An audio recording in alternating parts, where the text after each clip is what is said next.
pinaalala mo sa kanila ay? Yung naalala ko sa daddy ko na parating, kasi pag makakakita ka ng tao, lalo-lalo pag galing sa industriya, iba yung pangalang George Trigan eh. Unang-una dyan yung pakikisama. Hindi matatawaran ng pakikisama ng daddy ko. Sabi ko nga, parati ko nire-remind sa mga anak ko to eh. At sa sarili ko din, kung may 10 pelikula dati na palabas, kung hindi kasama sa 10 si George Trigan, sa 8 kasama siya. At hindi natin kayang lampasan ng lolo nyo. Hindi ko kayang lampasan din ng daddy ko dahil siya yung kontrabida na hinihintay ng bida. Siya lang ang gumawa nun.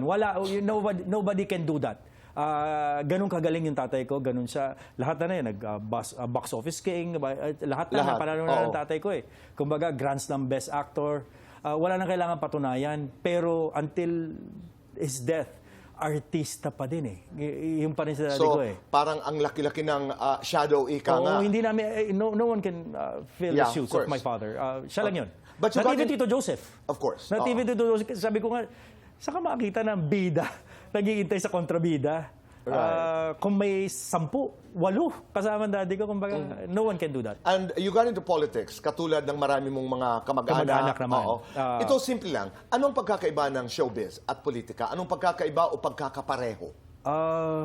May intriga, mahirap. Ando ng kontrobersiya? Okay. Pero ang pagkakaiba nila, kung ito lang ang intriga sa pag-aartista, dun sa politika, babaliktad talaga ang sikmura mo eh.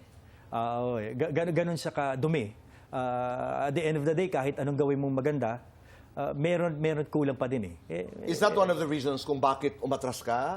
No. I guess it's not the right time. Are you going back to politics? Hindi ko masabi at this point in time. But then, sa ngayon, at this point as we're talking, I'm happy with where I am. And what's the future ahead of me, like especially I just signed up with Sparkle. What are your expectations? Ano ang aming aasahan? Dahil kapipirma mo pa lamang sa Sparkle. Nawala ko na kasi dati yung drive to be an actor eh. Nawala yun? Nawala yun eh. Kaya ako tumigil din eh. Kasi siyempre, mapupuno ka eh. But it's back now? Now it's back. And I want to work, eventually, I want to work with my kids, si Kiko, si Potpot, I want to work, and kung mag-artista man yung... sorry, Rob na pala. Sorry, Rob. Rob pala. Sorry. Gagalit, papagalitan ako nito. Klinarap ko lamang kasi kung sino si Potpot. Yung anak ko na nagpaplanong pumasok sa industriya naman ng music. Yung dalawa naman nagmamodelo. And eventually, I know very well na papasok din sa pag-aartista yung mga yan. Nakakatuwa, no? Oo. So I want to work with them. Stage father ka? Hindi. No. Or actually, Bernadette? Mas siya. Yun talaga, oo. Pero I know today, nagmamodelo ang iyong one of your daughters. My daughter, yeah. Bawal naman dalawin, di ba? Bawal. Hindi, pwedeng dalawin, ayaw magpadalaw. May pagkakaiba yun eh. Ayaw magpadalaw. Pero pwede, according to production, you can actually visit, pero ayaw magpadalaw. Because Dad, I can handle this. I guess, nahihiya siya siguro. Siguro gusto niyang pakita na kaya niya na. Although she's 16.